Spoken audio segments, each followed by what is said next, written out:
On March 9th, Assembly Member Aravella Simotas held a street press conference in Astoria, Queens, and introduced her new legislation that will provide tax relief to any New York small business owner hurt by the prolonged subway and street closures caused by the MTA construction and other infrastructure projects.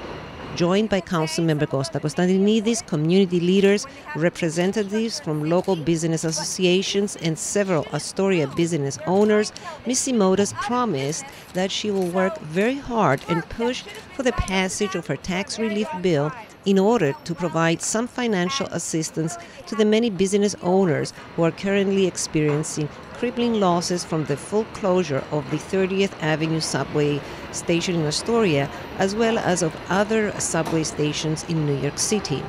Several of the participating business owners from Astoria expressed their frustration and anger, citing immense losses in revenue due to these complete subway and street closures, which prevent their customers from reaching their stores.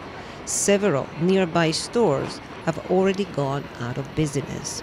And what is the problem, my friend, here? The problem is, since the subway start, we lose over 80% of the business. And now Easter come, I think I'm going to lose 200% of the business because it's no parking, no subway stop, and nobody does nothing for us.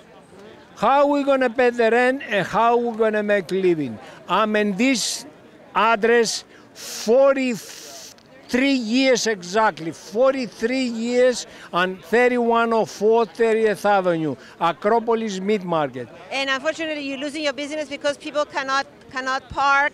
It's not, they call me from the phone and say, I'm sorry, I can't park the car. I go another place and buy the meat. There are 5 butchers in Astoria, 6. They find a parking. We don't have no parking and no subway stop, no bus stop.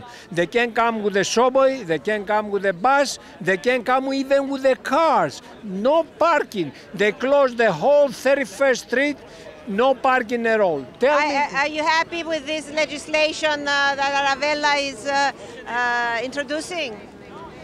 I'm happy everything can give me a help. If they can help us a little bit, we need at least shuttle buses right now because they already did the damage. We need a shuttle buses and somehow if they can clean a little bit the 31st Street for more parking. So people can come at least for the Easter week so we can make a little business to survive. Not only for meat market, we're talking about the vegetable market, the liquor store that we all depend, the coffee shops, the restaurants, they all dying. 3 already stores close up out of the business. Well, thank you, my friend, and good luck and happy Easter. Thank you very much. I appreciate if we can get any help at all. This new legislation that Aravella is introducing, you think it's going to help? I hope so. I mean, I really want to commend Aravella Simotas, our Assemblywoman. I know how much she cares about a neighborhood and wants to do right, and this is a great step forward, trying to make sure that our businesses get credit for these devastating closures, these devastating effects on their business. We've seen 30th Avenue was a vibrant, energetic location in our community, bustling businesses, successful, and now with the MTA making these, unbelievable, unexplainable changes to to these closures. We're seeing businesses hurting, families hurting, harming the fabric of what Astoria is. And above all, the cosmetic renovations do not even include the necessary escalator or elevators. I had Joe Loda on the stand this week. I asked him 2 threshold questions. One, out of the $150 million they're spending, show me what was necessary and show me what was cosmetic. What did he say? He wouldn't answer the question. Oh, he would not? He would not answer the question to my satisfaction. He may have answered this to his satisfaction, saying that we should be grateful and arguing that this had to be done and throwing pictures at me that aren't labeled. But it shows the unpreparedness of the MTA. And the second question I asked is, why are we not doing things like track work, signals, and accessibility? And again, did not answer my question. This is the problem with the MTA, they don't listen to us. Of course.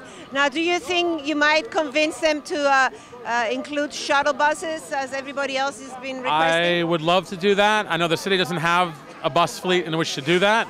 The MTA needs to step up to the plate. You know, if they're watching this, and I know they should, if they're watching AKTINA, it's like the time for talk is over. We need real action in our community.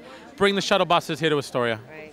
Anything else you would like to share with us? No, that's it. Other than that, you're wonderful. Thank you, Elena, and keep AKTINA the great place, great voice that you are for the Greek American community. Thank you. Aravella, I know you're doing your best. We have very angry shop owners here who have lost their business, keep losing their business. Tell me a little bit more about this new legislation. This legislation would provide tax relief to small businesses who have suffered more than 25% loss in their businesses due to the closures of the subway.